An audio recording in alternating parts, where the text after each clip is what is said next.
अभी तक जो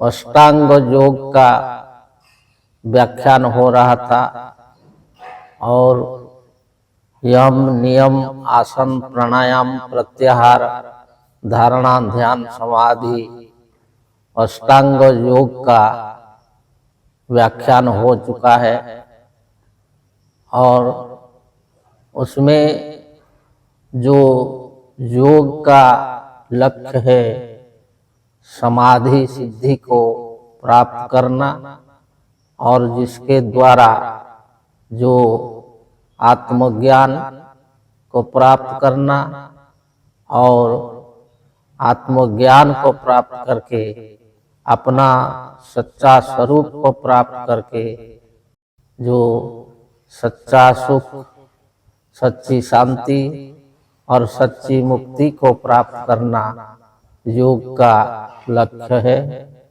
और अभी जो है योग से जो आत्मबल मनोबल और इच्छा शक्ति जो होता है उसका बलवान होता है, इसके बारे में जो सद्गुरु शिव मुनि ने अपना आत्मबल मनोबल इच्छा शक्ति जो ग्रंथ में बताए हैं इसके बारे में व्याख्यान होगा। तो जो आत्मबल मनोबल और इच्छा शक्ति है वही जो शक्ति ये शक्ति के द्वारा ही ये सारे कार्य जो है हो रहा है, सारे प्रबंध हो रहा है।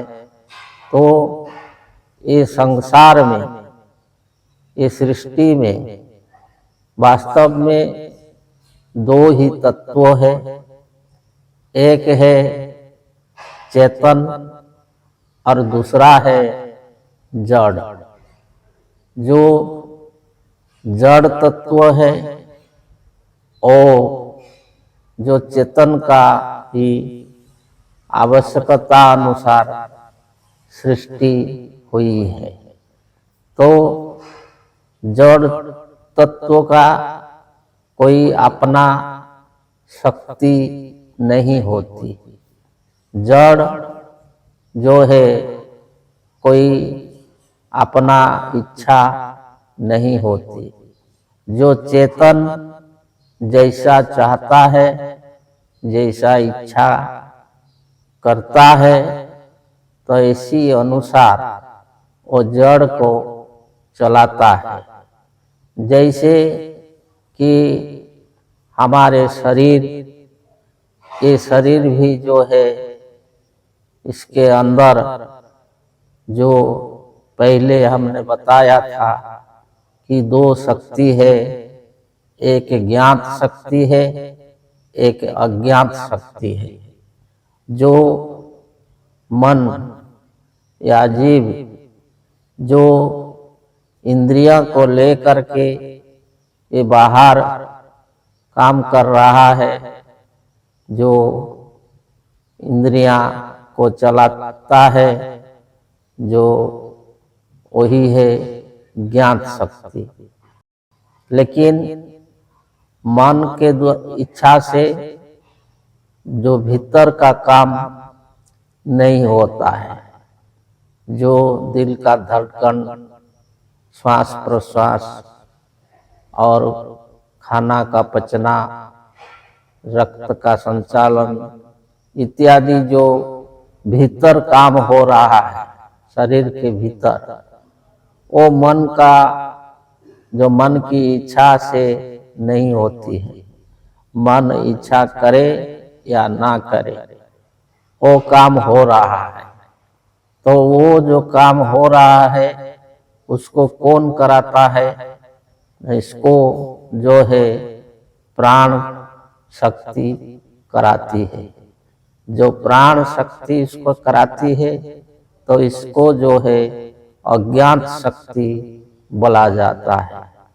तो बाहर जो है ज्ञात शक्ति और भीतर जो है अज्ञात शक्ति, ये दोनों शक्ति के द्वारा ही ये सारे काम हो रहा है। ये शक्ति के बिना जो चेतन का ही ये शक्ति है, तो चेतन के बिना इशारे से एक अंगुली भी नहीं हिलेगा। क्यों कि ये शरीर भी जो है जड़ तत्व से बना हुआ है।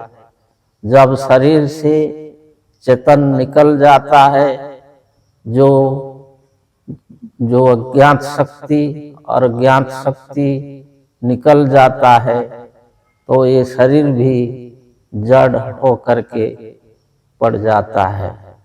तो इसलिए जड़ का कोई अपना शक्ति नहीं होता है। तो ये सारे जो प्रबंध है, जैसे हमारे एक घर में हम एक घड़ी रखते हैं, एक आत्मा ने घड़ी को आविष्कार किया कि समय जानने के लिए। ये घड़ी जो टिक टिक टिक टिक चलती है, तो वो समय के अनुसार और चलती है और एक नियम के अनुसार चलती है। लेकिन वो अपने इच्छा से नहीं चलती है। इसको जो है एक आत्मा ने उसको चलाने का प्रबंध किया है, उसमें चाबी भरा है। आजकल जो है वो बैटरी के द्वारा चलती है। तो जब तक चाबी रहेगा या बैटरी का पावर रहेगा तब तक वो चलेगा, लेकिन एक नियमाबद्ध पर चलेगा। वो नियम से बाहर नहीं चल पाएगा।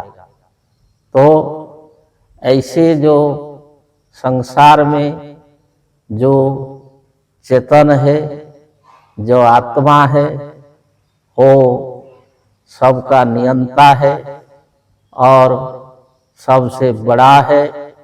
इसलिए इसको ब्रह्म बोला जाता है और वही ये जड़ संसार को सृष्टि करके इसको चलाता है। तो ये जो आत्मा है, वही आत्मा का जो बल है, इसको जो हम जब आत्मज्ञान को प्राप्त करेंगे तो आत्मा बलवान होगा और आत्मा के साथ मन बलवान होगा और आत्मा और मन बलवान होने से उसका जो इच्छा शक्ति वो भी बलवती होगी। जो चेतन है वो चेतन का ही इच्छा होती है, जड़ का कोई इच्छा नहीं है। तो ये जो आत्मबल, मनोबल और इच्छा शक्ति वो चेतन का ही होता है। जो चेतन है वो आत्मा है, तो इसका जो बल है, इसके द्वारा जो कार्य हो रहा है, इसके बारे में आगे बताएंगे। जय जय।